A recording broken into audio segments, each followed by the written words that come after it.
Hey everybody, my next guest has worked all the top comedy venues all across the country. He was the warm-up act for the Dr. Oz show since its inception back in 2009, and he's an accomplished actor and singer with a long resume of credits including Sex and the Cities, Sopranos, Law and Order: Criminal Intent, and a bunch of other great stuff. Here he is, folks, the one and only Richie Byrne. Richie, how you doing, man? And I need work.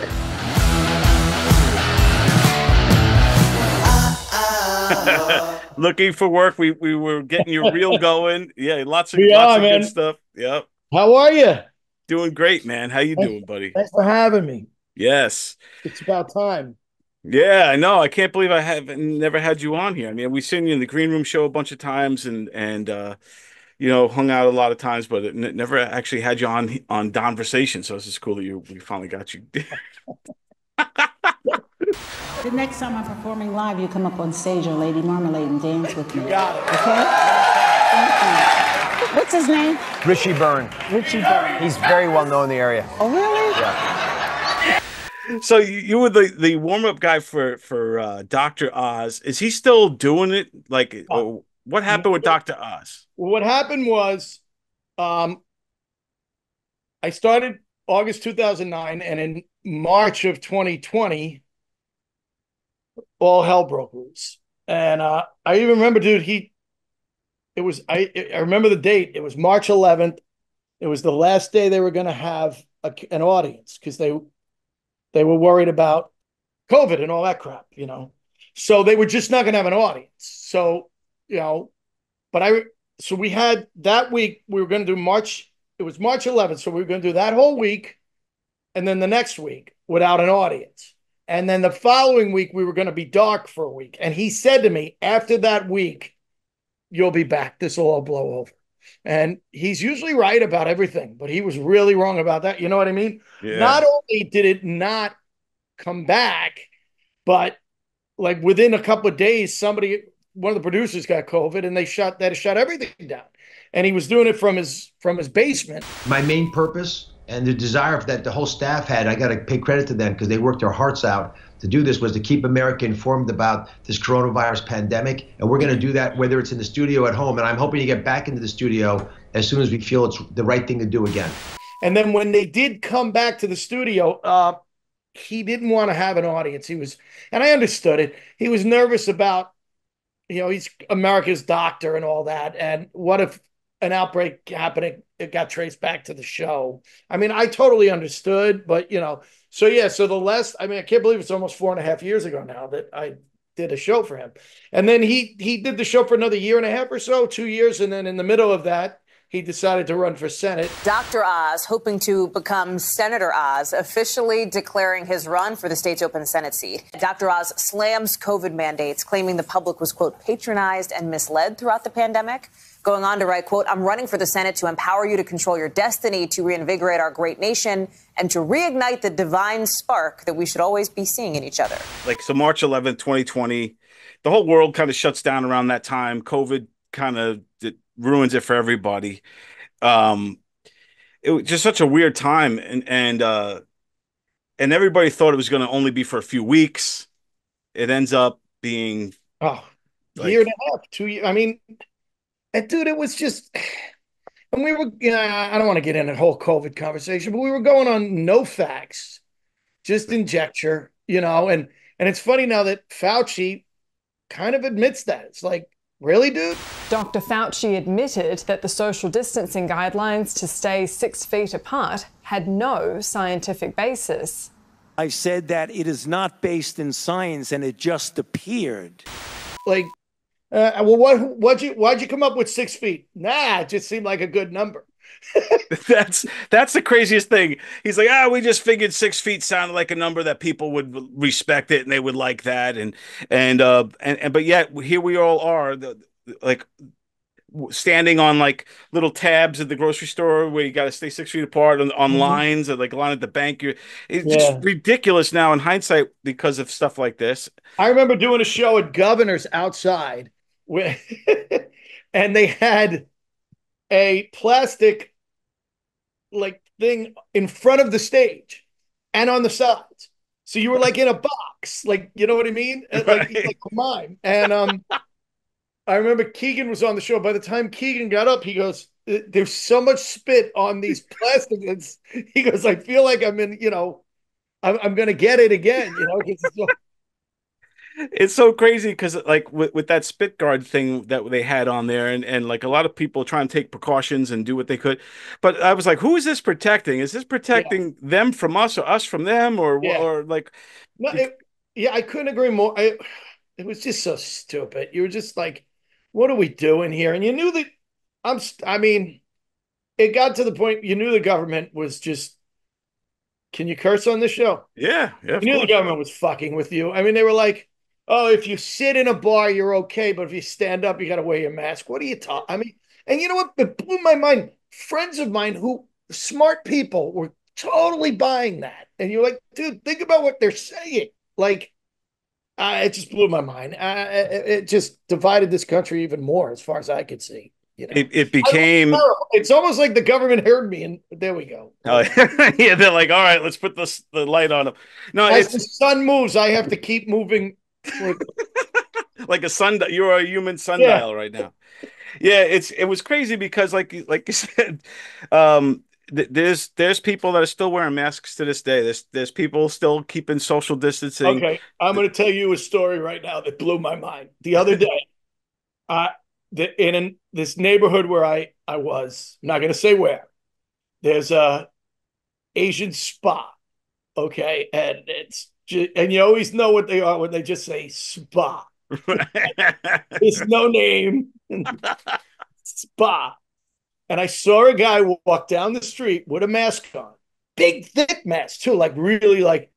And he walked down the street with this mask, and he walked up to that spot, and he opened the door, and he went in. And I'm like, what is this now? Like, this guy's he's so afraid, but he's not afraid to go get a rub and tug. You know what I mean? Yeah, Like, his sex definitely tops safety with health, I guess. I don't know. I knew people that were saying that they would have sex but wearing the masks during sex. I'm like, it's still fluids. Like, do you know how sex works? But the masking data is shameful. We have precious little data that it really matters that much. It was just crazy. And but with Dr. Oz being a doctor himself, did he ever say to you, "Hey, I think this is a bunch of BS"? But no, he didn't. And as a matter of fact, the last day of shooting that I was on, he had some major. I mean, we had the Surgeon General on, and who I loved. He was a great guy, just a great guy. And they were saying that their whole thing was listen to Fauci. Whatever Fauci says, that's what we should do. And they were saying, don't wear masks. They don't help. Because if you remember in the beginning, there was no, don't, because they were worried that no one had masks in hospitals. right, yeah, And there's a then mask shortage. a few months later, we got a surplus of masks, right? And even this made me laugh because to me, you know me, Don. I'm not political, and you're killing me here. Um, it blew my mind because they were saying don't wear masks, and then they realized we were home for like 2 months, let's say, and I think they were shocked at how the country really and the world really did shut down. Like people were paying major, you know what I mean? Everybody shut down. Yeah. But after a few months, I think they were thinking, hey, we need them to feel like they're involved in some way. So you know what? You got to wear masks. Let's go get masks. Yeah, that's how I Right. felt. Yeah, No, yeah. masks are going to help. Masks are not necessary for people who are not sick, but they're critical for providers who are on the front lines of caring for people with the virus. So if you're not sick, the best way to protect yourself is to wash your hands frequently with soap and warm water for at least 20 seconds. And I even had friends again going, do you understand that when you speak, you spit on the other? And I'm like, all right, but do you understand that if I don't have it, you're not going to get it? Right. Yeah. The whole mask thing, like if it's an airborne sickness, most of those masks, if you could, still fit your fingers through it, it's going to get, It's going to come out anyway. yeah. So it's Yeah. just, but it was just such a crazy time period. And like you said, you don't know what's right and what's wrong. I think Right. most of us were scared in the beginning that this was like the end of the world for all of us. And then, because the death tolls and all that kind of stuff, but it was just a crazy time. And like you said, it put an end basically to your time with Dr. Oz. Yeah, it did. It was funny because that was a Tuesday, March 11th. No, Tuesday was the day, March 10th, because I remember uh, March 17th was a Tuesday. It was St. Patrick's Day, if you remember. Even Right. that. So Yeah, they shut that down too, we didn't shut they? down on March 16th, which was a Monday, if you remember. Right. And de Blasio, I'll never forget this. I was like, what are we talking about? De Blasio over the weekend gave a speech. Listen, we're shutting everything down March 16th. He goes, look, go out. It was a Sunday. He goes, go out tonight, have fun, do your drinking. I'm like, wait, so wait, COVID's not going to catch us till tomorrow? Like, what are you talking about? What does that mean? Go out tonight and have fun. Like everybody get together tonight, but tomorrow we're gonna really. It was just, what are you talking about? The parade is kind of a mixed bag in terms of making this decision because, again, an outdoor environment where there's a breeze and you're not talking about something that hangs in the air, there are real concerns. Dude, the whole world's upside down. I don't know. Like if it you were started gonna do that, why couldn't you wait till March 18th? So that you know, yeah, give us the day. Let us have St. Patrick's Day. Then I mean, every bar and restaurant had already bought all the corned beef and you know what I mean? They had everything made ready to go. And you were like, nah, screw you. The whole thing, God. I know there's gonna be people who hate me but that's just the way to look at, you know, how can you not look at this and go, this was weird? There's something more here that we don't know about. Yeah, it definitely, there's something that was weird about it, and you know, and they do a good job, like you said, to shame you if you go against the mob, you know, so they'll shame the hell out of mob you. mentality in this country is scary now. Yeah, it really is. And I mean, you know, what? Someone's calling me. I think it was the government. No, it was Dr. Oz calling you. It's Dr. Oz calling. It's Dr. Oz, and I want to congratulate the Wagner College Alumni Associates for honoring Richie Byrne with the Fellows Award for his commitment to the college. Now, just to go back in time a little bit, not too far back, in 1985, Richie graduated with a degree in theater. Now, I'm told that all the professors of theater pushed him towards comedy, which would have been great, but the folks at comedy pushed him back and he wouldn't leave. But anyway, yeah, I mean, you know, that was so. What happened was my last day was March 11th. No, yeah, Wednesday, March 11th. Thursday, March 12th, the NCAA started. In between March 10th, when I got told that my last day is March 11th, and March 13th, I lost like a shitload of work. Everybody was calling, going, "Hey, we're not doing this show. We're not doing that show." You remember? It happened to you too, you know. Yeah. So I go, you know what? Oz said this is only going to be 2 weeks. The NCAAs are starting on Thursday. I'm going to enjoy. I'm going to watch. I'm just going to have so much fun the next 2 weeks watching the NCAAs, you know, at the tournament. And I'm just going to love every minute. And I get up on Thursday morning and the first game starts. They're in Madison Square Garden. And at halftime, they stop the game. Do you remember that? I remember, man. Half a game. And then went, no, COVID's coming. COVID's coming. 2020 college basketball season is over. Earlier today, the NCAA announced it is canceling the men's and women's basketball tournaments due to coronavirus concerns. And I'm sitting there and they go, yeah, the game's been suspended. And my wife goes, it's like this thing has it in for you. Like everything was going wrong. It was so crazy. So crazy. Yeah. And I'm still not out of it. I'm not out of it. I've never really come back from this. Really haven't, you know. But you know, I mean, it is what it is. I'm not bitching. It's just the truth, you know. It turned everything upside down, and I don't think, you know, obviously the world has not been the same since that, and it's just been like just craziness. Like even again with the Dr. Oz stuff, to see him actually lose to Fetterman in the Senate. When, you know, you got a doctor, you know, a guy who's like well educated and all this stuff, and then Fetterman coming off of like a stroke, he can't really speak at the time, and sentence together, and he beats him. The funny thing, you know, Fetterman was really from Pennsylvania, which was a big. What's his name? That show tonight. Loftus. Loftus had a great line. He's so funny, Michael Loftus. He's So great. funny. He's the best.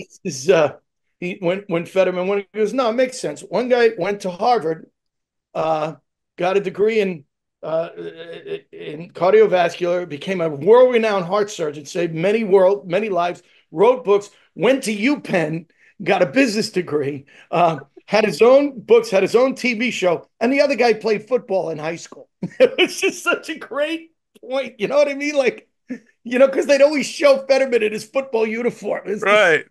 And I might miss some words during this debate, mush two words together, but it knocked me down, but I'm going to keep coming back up. Yeah, it was just so crazy because like you would think like if this was 20 years ago, it's almost like a no-brainer. Like they wouldn't probably Fetterman never even would have been running if it was just 20 years ago. Not only that, they run him and then he can't read.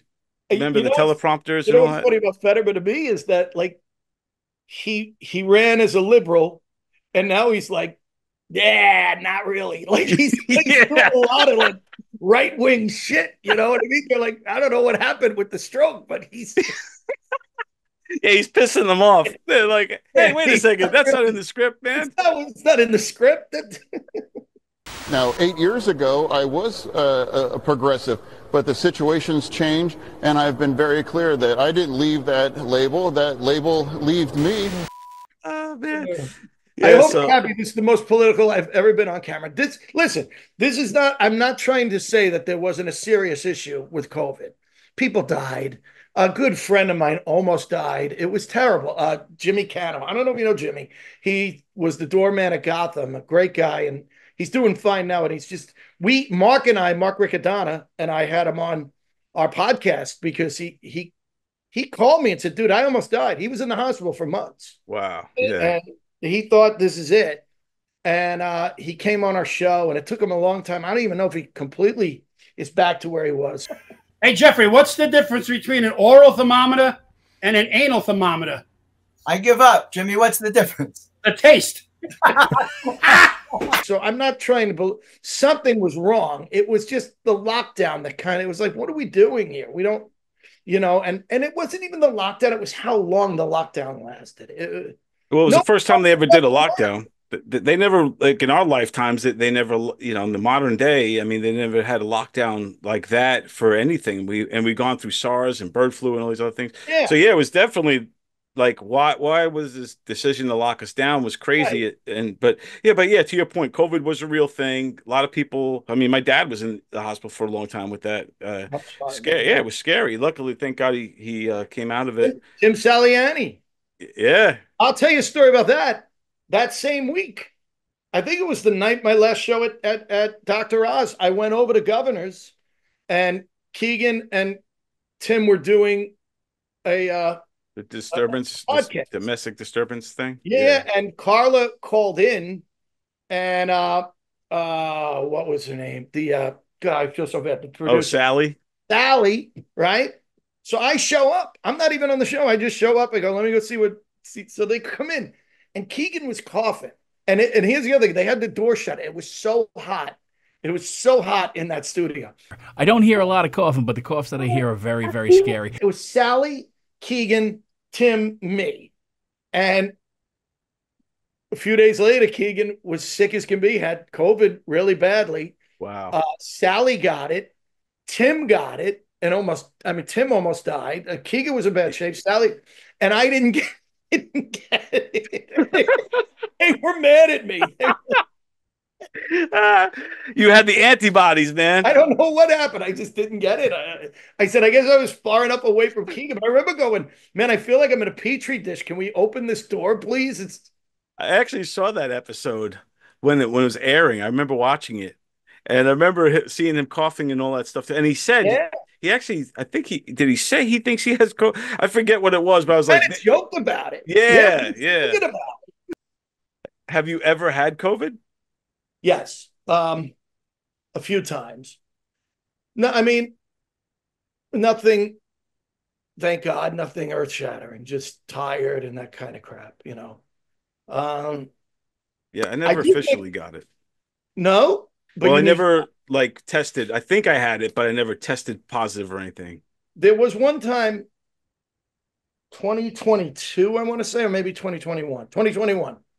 It was November. It was Thanksgiving, and I was really sick. I had this bad cough, and I remember I was at my brother's house. I got to go home, and I tested negative. That's just a call. You're just sick. All right. So then 5 weeks later, right after Christmas, New Year's week, and I was supposed to do a gig in Connecticut for New Year's Eve. And I had a cough, and I went to the doctor, and I tested positive. And I remember he had put me on antibiotics, and I was getting better. And he said, don't take them. They're not going to help because you have COVID. And I'm like, I don't think I do. I think what happened was I got a false negative in November, and I don't think I had it New Year's. Do you know what I'm saying? I think I just had a cold. Right. I tested positive because it was still in my system from then. So I ended up losing the whole New Year's Eve gig that I really needed, So. And we're still hearing it even now, recently, they're talking about COVID making a comeback or something like that. But now I think the public is just like, yeah, so what? Like, they're not falling in line this time. Yeah. What is this? It's like God is just smiling upon you right now. No, does that help? It's like, then you gotta see that ugly closet. Let's just make it work. Make it work. There you go. Yeah, it's all good. It's like rays of sunshine. So, I am your father. Look, no, Moses. Yes, Moses.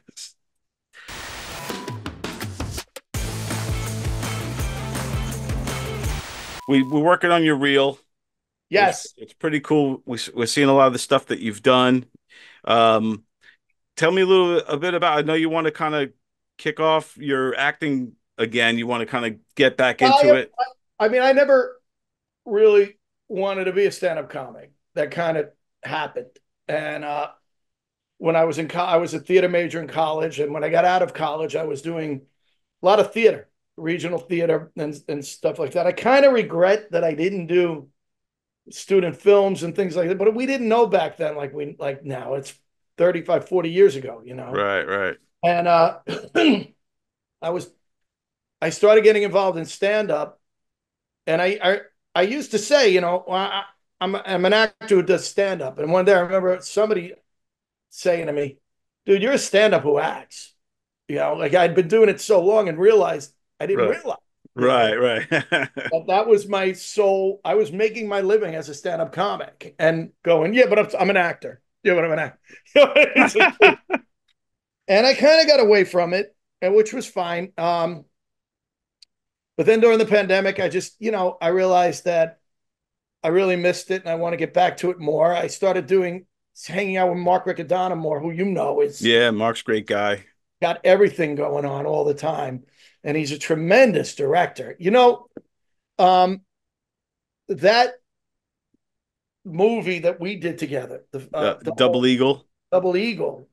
You put that on the reel that's the only thing that you put on the reel that I haven't seen. Like, because you had and I was like, oh my God, this looks so good. Like you and Mark did a great job, and whoever the editor was, I guess it was.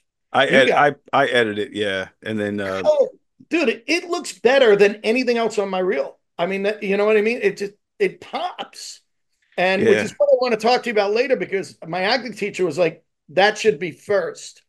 We have it.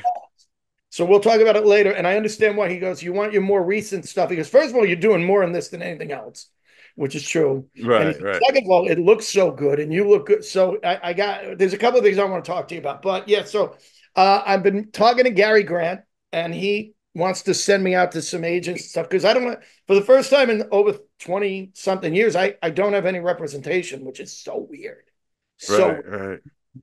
And I want to get back into the acting.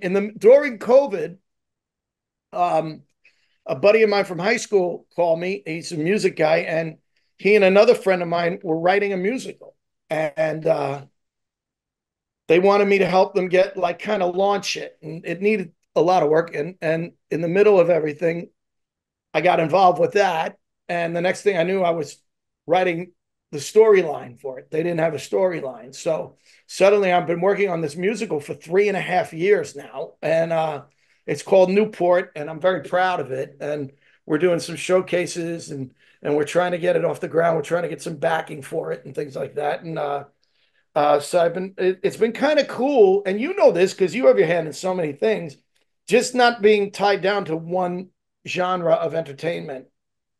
It's hard because you can't really focus on one thing then, but it's also cool in that, because I remember in like the early 90s saying, I'm going to focus on stand up. Right. And my thought was for about 2 years, I'm going to really just focus on stand up. And then the next thing you knew was 20 years later. I'm like, whoa, shit, what happened? So with Newport, this is tell me about this musical that you're working on. It's based. I'm writing it with my friend Steve Baranski, and it's based on a true story that no one knows about. Very few people know about it. In 1919, in Newport, Rhode Island, there was a major naval base, pretty well-known naval base, and one of the heads of the Navy at that time was Franklin Delano Roosevelt, and somebody went. It came out that there was a gay underground of Navy men, and they had to do something about this, stop it. And the way they did it was that they started a group who were a group like 40 men called operatives who went in and infiltrated this underground gay group and had sex with them and then reported back. So they were pretty much spies. Right. Then you're like, and it blew up. It blew up because people from the town were involved. A minister from the town was involved, and it put a black eye on the Navy. And in the middle of all of this, Roosevelt was going to run for vice president, and somehow it all got conveniently swept under a rug. It never happened. And this one editor for the Newport, one of the papers up there, John Ratham, he and Roosevelt didn't get along, and he went after Roosevelt hard on this. And then all of a sudden, something happened. His boat blew up, and his cousin died in his car driving. The brakes went, and what a coincidence! Yeah. Suddenly, Ratham stopped reporting on this, and wow. So my friends decided, hey, this is a musical. Well, it's got the whole gay thing going on for us. Yes. So it's an interesting concept. It's an interesting story. We've been working on it for a few years. We've done some showcases. I'd love you to come see it, man. Yeah, this sounds awesome. Right now, I'm in it. I play the minister. It started out where I was just going to help them as a producer-wise, and then turned into, hey, can you play this part? Which was really cool, Don, because any play I'd ever done was pre-written. And this has kind of been like catered to my voice, and you know what I mean? Right. Yeah. And that's been really cool working that way. And one of my best friends since high school saw a showcase and said, "I've never heard you sing better." I'm like, we knew because you're writing for your voice. Yeah. So I'm really proud of it. It still needs a lot of work. We have some people interested in looking at it, money people and things like that. It turns out that Broadway musicals. I mean, I don't know if it'll go to Broadway. There's other things we can do with it. But I mean, it's very expensive and takes years to get a musical off the ground. Yeah. And this is one money guy said to me, which I thought was sad, but true. He said, well, one of the problems you're going to have with this is it's all original. The music's original. No one likes original. They want to know it's ABBA or right, like Pink Floyd or something. Yeah, they don't want original music. They can't. And I'm like, that's a sad but true point. No, I think it's pretty cool because the story, especially for our times now, with a lot of that stuff going on, we're still seeing to this day, the LGBTQ community pushing forward and all of that stuff. So I think it's timely in that sense and it's a story that we don't know about in 1919. It's amazing. Yeah. Because somebody asked me, why are you doing this? And I said, well, having been a theater major in college in the 80s, I saw a lot of friends have to fight to come out of the closet. And what they went through and dealing with AIDS at that time. And I go, and suddenly 40 years later, it's cool to be gay. Right, I don't think that younger people today understand what was paved, how hard it was, and how many men and women had to get married just because, and that even though they, and I just feel there's a real story there, and for sure. It's the first time that I know and ever in the history of the world that it's cool to be gay. It's okay, and that's a great thing. But you shouldn't forget what people went through over.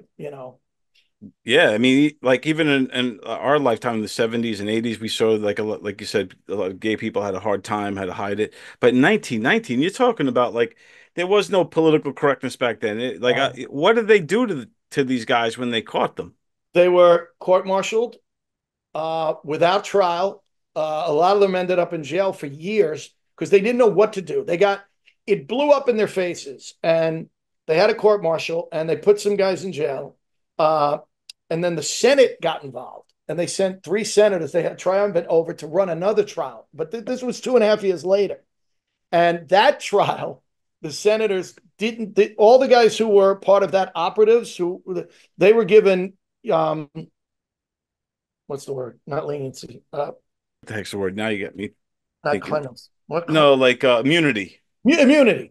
They were given immunity but the senators like, no, there's no immunity here. What? And suddenly those guys are like, And also there were sailors who were caught who ratted out other sailors. And suddenly they conveniently forgot everything. So it kind of just blew up on its own and went away, And this is how like the reputation of the Navy got like that too, where people like, hey, sailor, and like a lot of that stuff. Like, did it kind of originate from that? Like you said, it ruined their reputation. Yeah. There's not a lot written about it. The research has been tough. There's one book that I read, and it's unbearably long and dull and graphic. That was the other thing. Yeah, but the book is so graphic, and it made me realize that we needed to have people understand we were kind of washing it kind of clean. And I wrote a song about how really dirty it was. Not dirty, but dirty. Yeah, they were meeting in parks and it was because they were doing whatever they could do to meet. Yeah, and guys are guys, so they're gonna take, it's gonna be dirty. I saw a man with a mask go into a spa. So exactly. See, time zone changed all that much. We should write a song called "Guys Are Guys." That's a great title. Yeah, that's it. No matter what they're into, they're still guys. At the end of the day, they're gonna do it the way down and dirty, man. Yeah. No, but I think that's a cool thing, Newport. I never knew about that story, and I think stories like that, I always like true historical stories that need to be told. And I think, like you said, yeah. And if anyone wants to put money into it, please contact Don Sill at. Yeah, send me all your money. I'll get it to Richie. No, I think that's great. I think people should get behind it. No pun intended. And it's very hard not to get punny when you work on this. Believe me. Like when you're like, oh, we just need backing. I mean, right. As a comedian writing this kind of stuff, is it hard to hold back from like the kind of the easy jokes, like when you're writing about this? Because I assume this is kind of more or less a serious type of music. Most of what we're writing is more serious, but there definitely are some comedy moments. Like you have to levity, especially in this thing. That's what the showcases are there for. The feedback from, we're trying to get feedback from audiences and see what works and what doesn't, I mean, that if someone, how it is, if someone goes, but I'm usually the one going, and it's like, you wrote it, because sometimes you don't know how it's going to play out till you actually see it. Yeah. Like on paper, it's one thing, and then you see it act out, you see how the crowds respond. Totally. Yeah. I used to have a show, in the city. I did a Caroline's and then a Gotham called the Richie Byrne Show. It was a musical. It was a variety show. I don't know if you know that. And it was a great concept. And it was that I hosted the show. I had a band. I had about 5 to 10 cast members, regular cast members. Greg Vaccarello was one. Do you know Greg? Yeah, I just saw Greg a couple weeks ago. Right. He was in town. Yeah. Yeah, But awesome dude. Yeah. most of my cast I knew from theater. Most of them could sing. So we would do 5 sketches a show, brand new sketches. And then we had a guest from television, a comic, a stand-up guest, and a musical guest, usually from Broadway. And it was just a variety night. And we do Jay Black, I don't know if you know Jay. Jay called it the Muppet Show for humans. Like it was like that kind of thing. There was always a underlying. We had 5 separate sketches, but underneath there was always a problem with me or with the show that ran like an underlying theme that ran throughout that we had to fix by the end. It was pretty cool. Yeah, that's awesome. And the last sketch was always a big musical sketch where we did.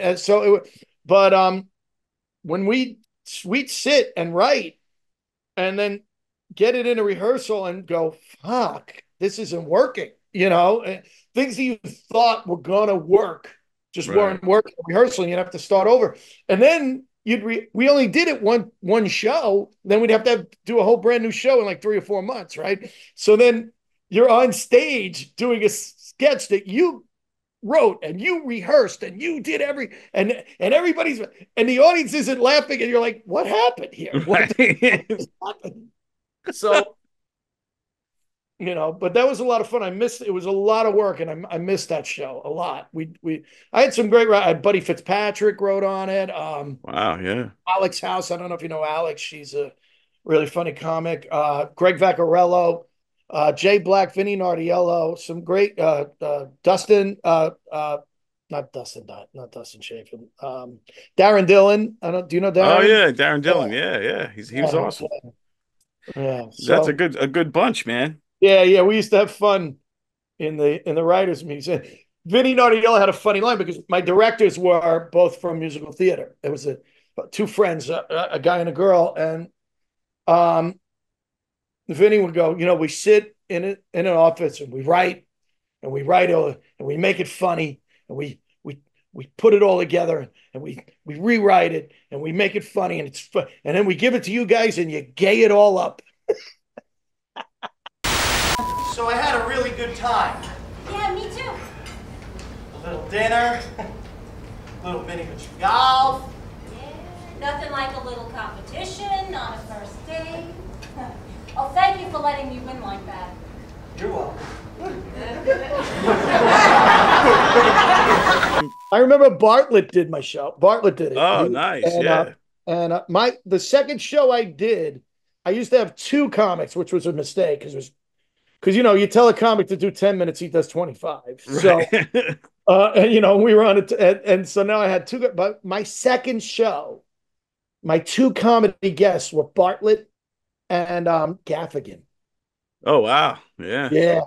So it was like, why are you doing sketches? Just let them go. You know, that was the other people. People love the comics more than anything. I'm like, I know, but you can see the comics anytime. This is different. Right. This is the whole thing. We rehearsed this for weeks. They just showed up. I had Bill Burr do it.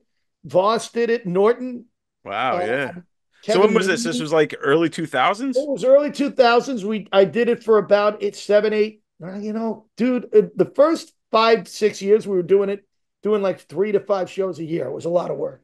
Wow. Then it kind of slowed down. When I got Oz, I slowed it down. I actually did a benefit and raised money for Oz's charity. And we did it at a theater, off-Broadway theater one night. And that was fun. That was a lot of fun. And we raised money for Oz, yeah. You ever think of bringing that back or doing, I would love to, but I'd only do it for a reason. Like Rick Adon is always on me about, you should do that, you should do that.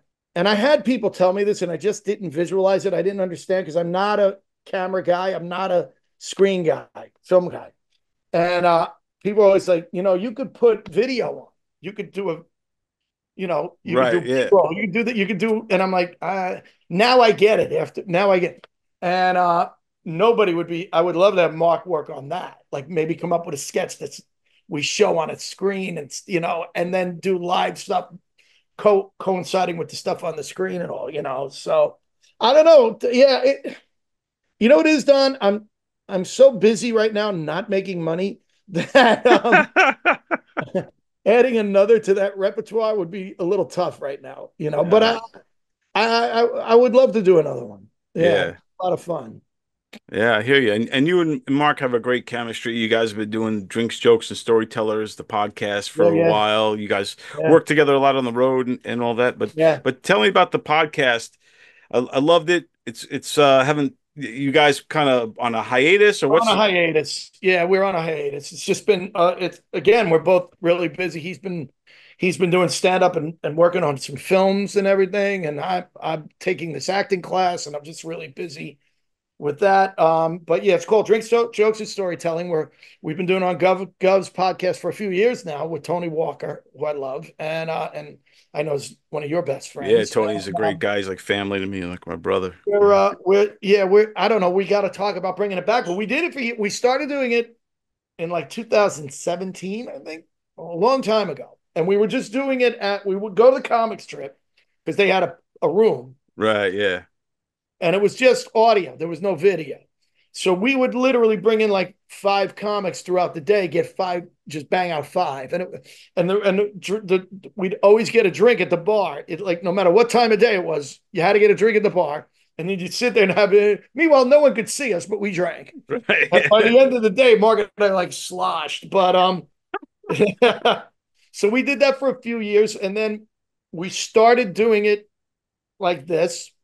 And then the pandemic hit, and we did it from home, like whichever, and we were doing 5 days a week. We had some great guests. We had a lot of fun. We started coming up with ideas to do like telethons. We raised money for charities and things like that. And we had some great guests on, and we did a 4-day. Were you on the? You were on the 4-day, weren't you? I was on one of them. I think it was the 4-day one. But we just never went off the air for 4 days. Dude, it was so great. I remember that when you did the first one, and I remember because I was watching you guys and enjoying all the conversations because it is what you say. It's jokes and storytelling, and I loved hearing the stories and all that stuff, especially some of the guests you had. It was great stories. But I remember the telethon. It was like 4 days. I remember I pretty much watched it around the clock. I was like your biggest fan. Yeah. Oh, thank you, man. Yeah, and it was great seeing Bartlett. He would just keep jumping in at random times. He'd just show up. Sometimes he'd have no clothes on. We actually had a cool thing happen on that because somebody was watching us in England, and they wrote us and said, I know some British comics. Would you want to have them on? We're like, yeah. And all of a sudden we had all these British comics showing up. It was unbelievable. And we're talking about the differences and we ended up becoming friends with a lot of them, and they were doing the show later. But in that 4-day span, we had people on that we didn't even expect to have on. It was pandemonium. It was so crazy. It was lightning in a bottle. It was like lightning in a bottle. It was such a good time. I mean, for me as a viewer, I could imagine how much fun it must have been on your end interviewing all these people. And you guys would take like, all right, I'm going to go take a nap now. One of you would leave. Actually, buddy, we hired people to come on for intervals so we could go and take a nap. Right. Yeah. One of them was Buddy Fitzpatrick. Right. Yeah. Buddy decided, because Buddy's always so creative, Buddy's like, well, I don't want to just come on and talk, and have he goes, I want to do this thing. And it's an old improv game where you take a word and you have to riff on the word. And so I happened to watch it, and I was like, dude, that's a show. Yeah. He and I, for a while, we were doing it called And the Word Is, and we were doing it and playing the game once a week, and we had a podcast going, and then he got busy with the cruise ships and we lost touch on it. But I'd love to bring that back that was the thing about the pandemic for me, was the idea of being creative just became, and that was all Riccadonna. I would have sat on this couch and watched this TV for 2.5 years. Mark would call me every day, get up, We got to, and you know what I mean? I would have been like, I Yeah. don't know what to do because I know nothing about this medium. Right. This medium is still beyond me. The fact that I could get on with you just now is an amazing feat. So as long as I had other people to do that kind of crap, I could go and be creative, and that was great. And you know, and you just put it in my head. I got to call Buddy Fitzpatrick. Yeah, definitely. Let's do it again. And yeah, like I said, Riccadonna, shout out to Mark Riccadonna, super funny comedian, visionary, super creative guy. And like you said, he's a doer. He likes to do it. He likes to get, he tries everything, which is great.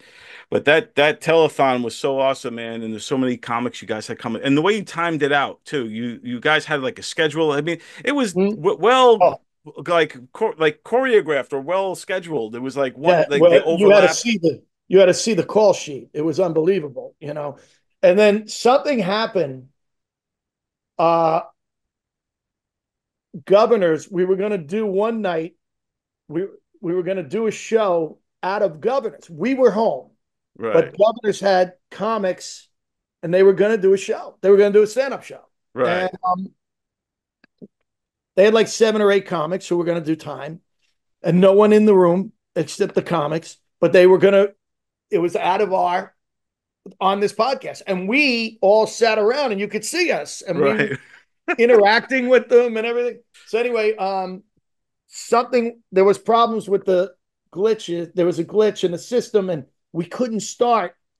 We were supposed to start at like 10 o'clock. We ended up starting at like 12. It was middle of the night. Right. And so whoever was supposed to be on had to get pushed. And I remember thinking, well, we had some good people coming up, Jim David and Jamie Kennedy. Yeah. And we were like, oh my God, like Jamie Kennedy was one of the biggest names we had. And suddenly we're bumping him. And he was like, nah, dude, I'll go on. Whenever you need me, call me. And we called him. And he's like, yeah, I'm up. It was 3 in the morning. It was like 6 in the morning all the time. Wow. And Jim David went on at like 2 in the morning and was hysterically funny. Yeah. And I remember sitting there going, this would have been so great if you know what I mean? Like it just got screwed up. But even that, it was fun. You know, we kept riffing while they kept trying to fix what was wrong between Governors and our feed and what was happening. It was just such a cool thing. It really was, you know. It was so cool, man. And and that was, to me, that was like the opus, like that was like, man, I was hoping you guys would do that like every year, but I know, then it was hard. I think you tried it a second time, but we did a shorter version. We raised money for Bob Nelson. Oh yes, great Bob Nelson. Yeah, we raised money for Bob Nelson because he had been battling cancer at the time, and as far as I know, right now he's doing really well. Yeah, God bless him. Yeah, and that was we were really proud of that because Bartlett called us and said, "Would you do this for Nelson?" And we were like, "Fuck yeah, right. Of course we would." And we got some great guys. And that we kind of pushed out on that. We only did like 2 days. Yeah, that was a 2-dayer. Yeah. That's the one. That's the time I was on, I think. Okay. Yeah, and that was the other thing. Like, I've always known Rob Bartlett, but we've become really close. And it happened because of all being on the podcast and stuff. You know what I mean? And like things like that. I'm really glad I had Mark to go, we're doing this now. We're doing that now. Right. I'm like, all right, okay. Yeah, we actually, I would love to do something like that with Governors, but I don't know if we could pull it off like you guys did. We would definitely have to talk to you guys and talk to Mark of how did you schedule it out? How did you do it?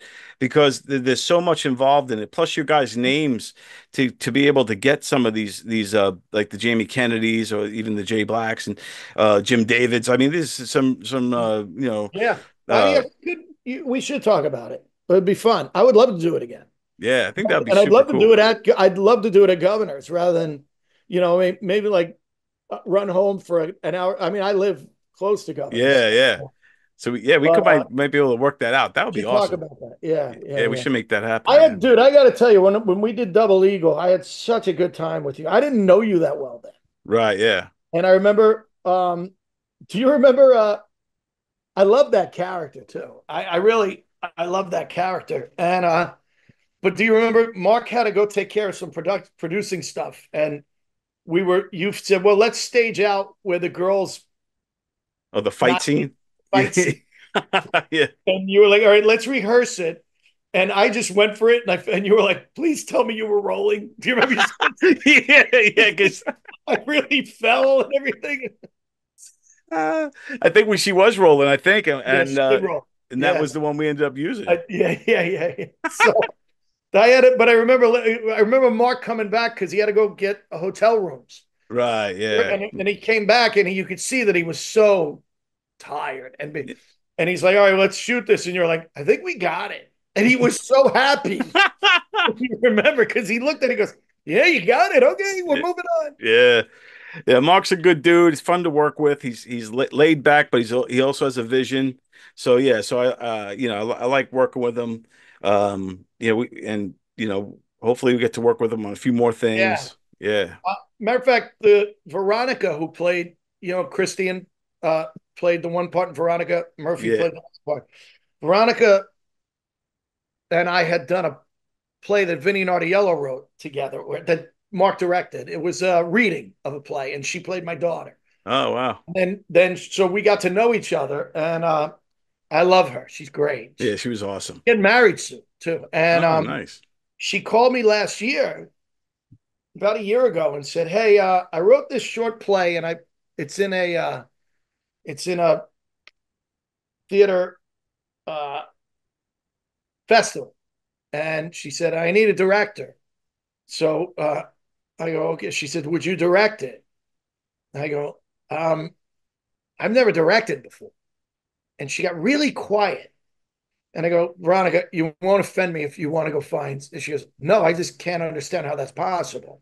So I never even thought about directing before. And I directed it. I remember calling Mark going, "I don't know what I'm doing." And we did it, and it ended up winning the festival. Wow. That's Yeah. freaking awesome, Yeah. bro.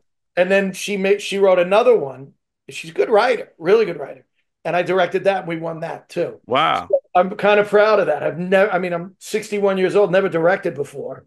And and never thought about it. It's all these cool things are happening that Because you have the tools. So like you're a storyteller, a natural storyteller.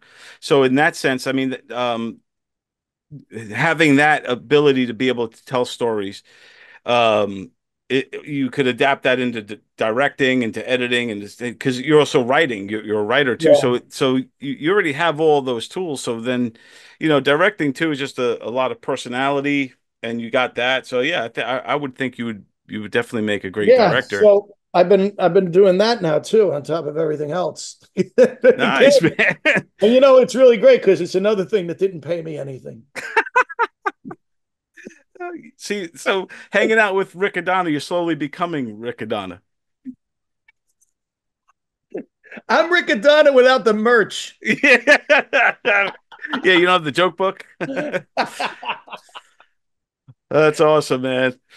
So you got all these things happening, dude. This Newport film, the Newport play that I think is going to be amazing. I would love to check it out and be one of your screeners and I would love you to see it. That would be awesome. And then you're always out there out and about doing stand up, so people should check out your website and I'm going to be at Governor's September 20th. Actually, I'm Friday, September 20th, and then I'm doing a on the 29th. Is that a Sunday? Yeah, I'm doing a benefit there for a friend of mine. So if anybody wants to come, please come. I would love that. Yeah, man, for sure. I'll do my best to get out there too. So what else you got going on? What's next for you now? No, I don't know, man. I was hoping like maybe you had something you could put me in. Dude, I'm always working on short films. I would love to have you involved in our we're doing the Comic Sans. So we did that movie Comic Sans, and now we're doing like a bunch of little shorts, like 10, 15-minute short films based off of the Comic Sans Oh yeah, characters. I would love to have you on one of those. We're actually shooting one on Monday. Um, Joe Carletto's in it from Governors, one of the sure. owners.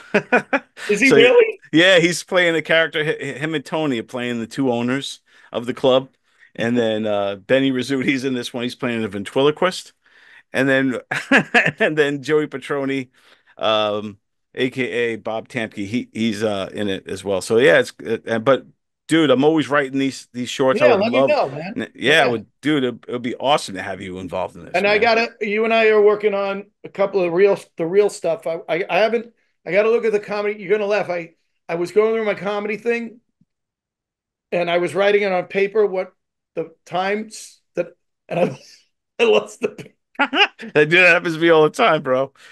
so now I gotta go through the whole thing. I wasn't done. Thank God I wasn't done. Right, right.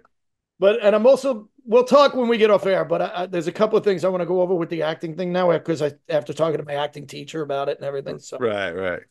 and, but that's it, man. I'm just trying to work. It was a really hard summer. And from what I could tell, it was really hard for everybody. Everybody was like, there's really been no work. But now suddenly I'm getting phone calls every day, which is cool. That's awesome, man. Well, I'm happy to hear that you got a lot going on. You know, big things are gonna start popping. Everybody, tell everybody where they can find you and follow you and all that fun stuff. On Facebook, Richie Byrne, Byrne, Instagram. I'm in the middle of putting my website together, so I don't have it right now, but I will soon. And I mean, but yeah, I mean, I'm bad again. There's a reason I'm bad with social media. You know, I suck at it. But I do look at Facebook. I know that because I'm an old man. Right. I know. It's funny every time you get used to one streaming, one kind of thing, that people go, "Oh, that's passe now." You're like, "I just figured this out." You know, Right? Exactly. Then they jump to the next thing. Now it's X. Now it's this. Now it's that. Well, thanks so much, Richie Byrne. This was awesome having you on pleasure, finally. man. You're the I best. look like an angel. Yeah, I feel like I was talking to a saint, like or something. Richie Byrne, everybody.